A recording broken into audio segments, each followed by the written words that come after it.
Crystal Palace finished 12th in the Premier League last season, which is pretty much where they always finish. But what really matters about last season is that Crystal Palace won the FA Cup, the club's first ever major trophy, beating Manchester City 1-0 in the final at Wembley.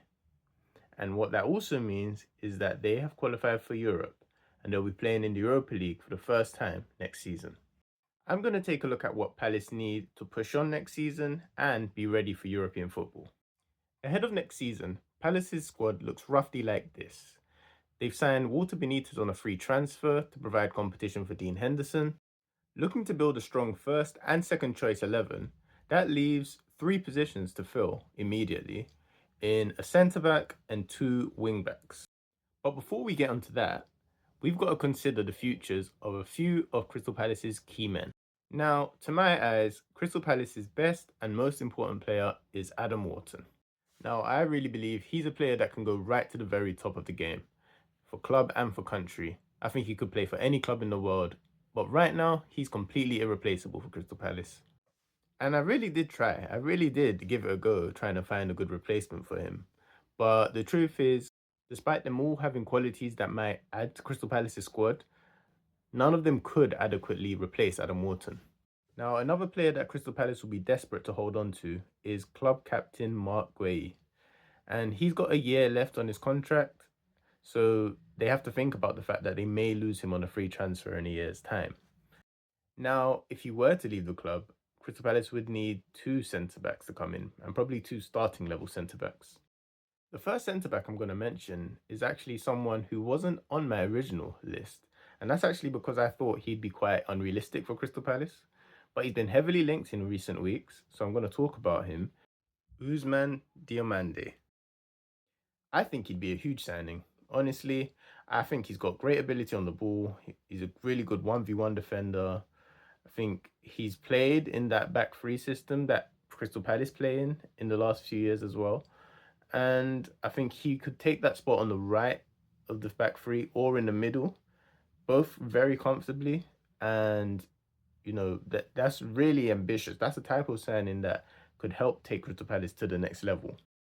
If perhaps he is a bit unrealistic in the end and someone else maybe comes in for him or he's too expensive, then another option is an obvious one, and that's Trevor Chalobah, who spent the first half of last season on loan at Crystal Palace. I think he did well in the role on the right of that back three, and I think he's a great fit for it. I think he'd be available and maybe willing to join on a permanent deal, especially with Crystal Palace being in Europe this season and it not looking like he's going to be the first choice for Chelsea going forward. The remaining options at right centre back that I have are on this list here, and they have different profiles. Some of them. Ahmed Hodzic is a really good right centre back in the back three who gets forward and even overlaps at times. Howard Bellis, I just think, is a great centre back option for a number of Premier League clubs. I think he's got huge potential. Same with Max Elena at Man City. Even though he's very young and hasn't had any top flight experience, I think he's got his ball playing ability, especially means he's someone that could make that adaptation very quickly to the senior game. And I've also got here my list of left centre back targets, which I think would be the other position that Crystal Palace would be looking to cover in this transfer window. They had the injury troubles of Chadi Riyad last season, sorry, that were really quite, unfortunate. But it would be a lot to expect him to come in and be a regular after a year out with injuries. So you'd want to really ease him back in, you know, being a bit part player at times, maybe getting games in the league when they're rotating because of Europe or in the Europa League at times.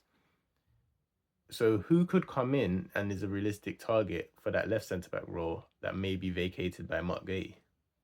One player who I think would be a great fit for Crystal Palace is Renato Vega from Chelsea. I think he perfectly fits the system. He's someone who's had a lot of experience playing at left back, but he's naturally a centre back. He's got a great left foot, can pass from deep, can also progress the ball through driving into space. And I think he'd just be a perfect fit for Palace's back three. A few other options that I think would be great fits include Robert Reynan, who's contracted to Zenit St. Petersburg at the moment. Nathan Zizi, who's a left-footed centre-back who just turned 20 years old. He plays for Ligue 1 club Nantes. And my overall choice for the position, I think he's someone who'd be realistic, someone who'd be a great fit, and is a good age to join Palace at this moment. That is Callum Doyle. He's contracted to Manchester City and he's been out on loan for the last few seasons in the Championship. And I think that experience shouldn't be underestimated, how valuable it could be. I know Crystal Palace have had a lot of success in recent times with players that they've signed from the Championship. Or I think he could be the next on the conveyor belt. He's someone who is a great passer from deep. I think that's his best skill. And had a lot of experience playing at both left back and at centre back. He's not incredibly quick, but I think that ability to pass from deep and drive from deep would just give another option for Crystal Palace in build-up play, make them way more, varied in their build-up play. And I think he'd be a great fit for Crystal Palace this coming season. The final key player that Crystal Palace may have to consider letting go is Eberechi Eze. Now, he supposedly has a release clause, and that makes him very attractive to some of the richer clubs at the top of the Premier League. Crystal Palace would hope to keep him, and I think that there's a good chance that they'll be able to. But in the case that he did leave, I think someone who could be a very interesting option is Jack Grealish from Manchester City, of course. He is available for transfer this summer, but may be able to leave on a loan. And I think that would be something that Crystal Palace could explore. This is a big season for the club. And someone like Jack Grealish, for one season, when European football is at the club and you really want to take advantage of it and have a great run in Europe, he's someone who could come in, has a lot of European experience, but just a lot of top level quality. And I think the role in this system would really allow him to get back to his best. You know, what's left of him at 30 years old, he might not be the very best Jack Grealish, but I think there's still a lot left in the tank. Let's hope Eze stays though. And let's look at right wing back and left wing back. Two positions where you think the first choice players are quite dependable. And, Munoz in particular had a really good season this past year. But you do need some competition and you just need another body in that position, especially with the added games to the fixture list this season. Kyle Walker-Peters is someone who'd be a really valuable addition because he can play on both sides at wing-back. He's a free agent this summer as well, but that may mean there's a lot of competition for him. And he's also someone who might not think he'd be guaranteed a starting spot at Palace and probably has some Premier League options where he would be. If he's not an option, then two younger options at both right back and left wing back would be Brooke Norton-Cuffy, who plays for Genoa at the moment, and Elhadji Malik Diouf, who plays for Slavia Prague. Norton-Cuffy was a member of the England under-21 team that just won the Euros. He was often coming off the bench, plays at right back a lot. He can also play a bit further forward, and I think he'd be a great fit for the wing back role. He really eats up ground when he gets up and down. He is quick, can dribble past his opponent a lot, which is very valuable for a wing back. And I think in the long term, he's someone that could really challenge Munoz for his position in the team. Diouf is only 20 years old, but he's had a lot of international experience, being a regular for Senegal recently. He played against them when they beat England this summer. He's also been impressive in the Europa League this season, and I think he's got a lot of potential. He could also play on the left of a back three, but he's very versatile. And he's also added goals and assists to his game this season in the Czech League.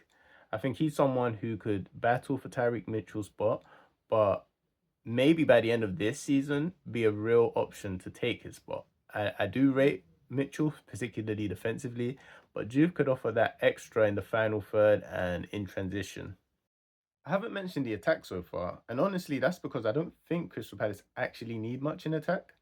I think it will be hard to improve on the starting players from the end of last season in Eze, Sarr, and Mateta.